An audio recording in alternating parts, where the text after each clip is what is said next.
안녕하세요, 불량TV입니다. 오늘 전해드릴 이야기는요, 2024년 가장 욕을 먹고 있는 축구선수 탑10을 선정하였습니다. 선정 기준은 유럽 4대 리그 소속 선수들로 정리하였습니다. 10위는 마커스 레시포드입니다.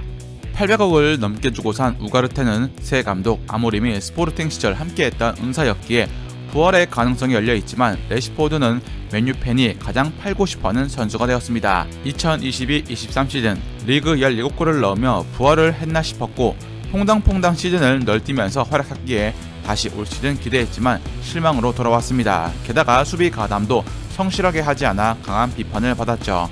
레시포드가 맨유에서 9시즌 동안 정상적인 폼을 유지한 건 2시즌 정도뿐이었습니다. 그럼에도 레시포드가 다시 아모림 감독의 조련 아래 다시 부활을 해주길 기도하고 있습니다. 아모림은 그를 9번 톱으로 쓸 것임을 예고했습니다. 9위는 소보슬라이입니다. 리버풀에 영입된 지난해 첫 시즌 무렵 그는 시즌 초엔 리버풀의 새로운 8번으로 미들맨이 될 것처럼 보였습니다. 그러나 시즌 중반을 넘어 실수가 많아지고 나자 엘리엇에게 주전자를 내줘야 했습니다. 1000억을 주고 산 선수가 말이죠. 클럽 감독이 활용을 못한 선수가 아닌가 싶어 슬롯 감독 아래에선 변화를 기대했습니다. 이미 멘탈적으로 많이 무너졌는지 그는 도전적인 패스조차 시도하지 못했습니다. 이젠 활동량, 체력면까지 커티스 존스에게 마저 밀린 것인데 킥력도 더 떨어졌습니다. 잘생긴 얼굴 빼곤 이제 장점이 없어진 것이죠. 그렇다고 처분도 힘들고 무기전이 들어간 돈이 만만치 않습니다. 8위는 오도베르입니다. 2024년 여름 토트넘은 솔랑케에게 1100억을 쓰고 만 19세의 오도베르에게 500억을 넘게 썼습니다. 도무지 리빌딩이라고 볼 수 없는 운영이었죠. 특히 오도베르는 즉시 전력과 윙어들을 사려다 실패에 선회한 케이스였다는 것입니다. 페드로 네투, 울리세를 영입하려다 첼시, 미넨에게 뺏겨 선택한 것이 번리의 오도베르였는데 하필 이 선수가 9월 부상을 당해버렸습니다. 클럽 트로아나 번리에서 보여준 잠재성이 분명 있긴 했지만 그걸 볼 수조차 없어진 것이었죠. 이적 직후 기대한다는 토트넘 팬들도 이 선수가 3년간 부상이 없었기 때문에 이렇게 갑자기 부상이 터질 줄 예상치 못했습니다. 사실상 선수의 기량 때문에 욕을 먹은 게 아니고 토트넘의 줏대 없는 영입 정책의 피해자가 된 셈이었습니다. 7위는 조슈아 지르크지입니다. 2023-24 시즌 볼로냐 전방을 책임졌던 지르크지는 세리에 A 34경기에서 11골 5도움을 기록했습니다. 193cm 키의 스트라이커로 매경기 왕성한 활동량을 보이며 전방 압박, 수비 가담, 허를 찌르는 드리블과 플레이메이킹까지 두루 보이며 맨유의 러브콜을 2024년 여름 받았습니다. 600억을 들여서 이 네덜란드 특급을 샀지만 맨유에서 14경기 1골 1도움에 그쳐 아쉬웠습니다. 테너 감독 하에서 전술이 맞지 않았고 아모림 감독이 부임 후에도 아모림이 좋아하는 유형의 공격수가 아니라는 예측이 많습니다. 연계는 훌륭하지만 볼잡이 본업인 득점력이 떨어지는 게 흠이라는 지적. 공을 너무 내려와서 받다 보니 차라리 2선에서 써야 한다는 얘기들이 나왔고 실제 역습에서 연계를 해줘도 2선 윙들이 마무리가 부족해 답답한 공격이 연출되기도 했습니다. 6위는 에메르송 로얄입니다. 토트넘의 측면 수비수 에메르송 로얄이 2024년 8월 이탈리아 명문 AC 밀란으로 이적했습니다. 다름이 아닌 EPL에서 세리아로 돌아간 뒤 부활했듯이 에메르송도 그럴 가능성이 있을 거라고 희망하는 팬들도 있었죠. 과거 트리피어나 포이스도 다른 팀으로 이적을 해 꽃을 피웠습니다. 그러나 에메르송은 AC 밀란에서 아쉬운 수비를 선보이며 팀의 리그 7위를 막지 못했습니다. 1위부터 6위까지가 하필 승점 2점 차로 박빙의 레이스를 펼친 탓에 AC 밀란이 최면을 구긴 것이었습니다. 특히 칼리아리전 3실점에 기여하면서 한결같이 못한 모습을 또 보여주고 말았습니다. 하필 AC 밀란에서 위란 구멍이었죠. 5위는 레온 고레츠카입니다. 지난 시즌 이미 라이머에게 주전자리를 빼앗길 운명이었던 고레츠카는 투엘의 신임 아래 기회를 받았지만 내내 기복심한 모습으로 독일 대표팀에서의 입지까지 불안정에 빠져버렸습니다.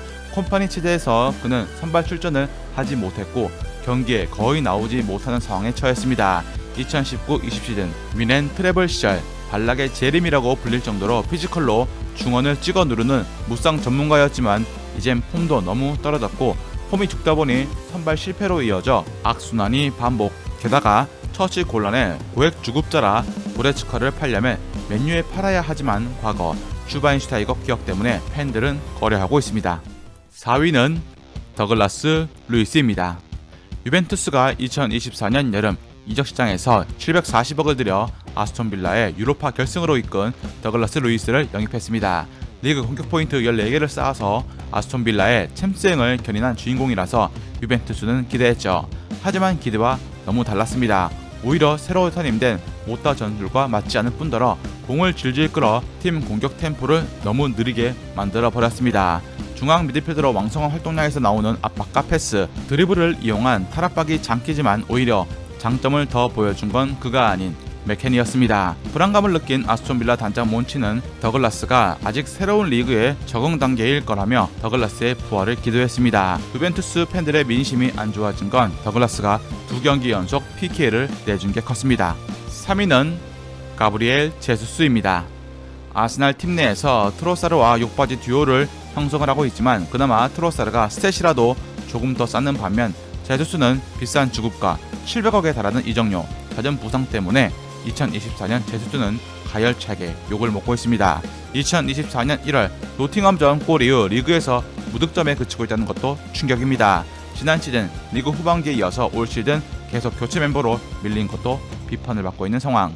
기회는 잡는데 자꾸 슈팅을 골키퍼 쪽으로 차 골을 못 넣어서 아스날 팬들의 언해피를 띄우고 있습니다. 이제는 제수스보다 은어네리가 더 많이 기회를 받아야 한다는 목소리가 커지고 있습니다. 2위는 비니시우스입니다.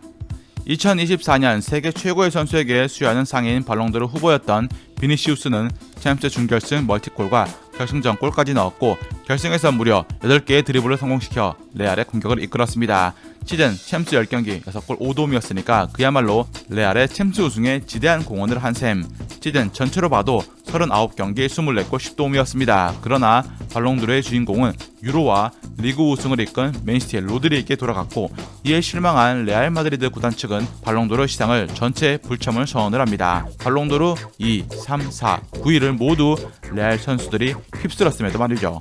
실력적으로 비니시우스가 욕을 먹는 건 아닙니다. 경기장 내에서 인종차별을 받는다고 불만을 토로하면서 정작 본인이 존중받지 못할 비매너 행동들을 여과 없이 드러낸다는 점입니다. 월드클래스 실력에는 성숙한 프로페셔널도 함께 동반돼야 할 것입니다.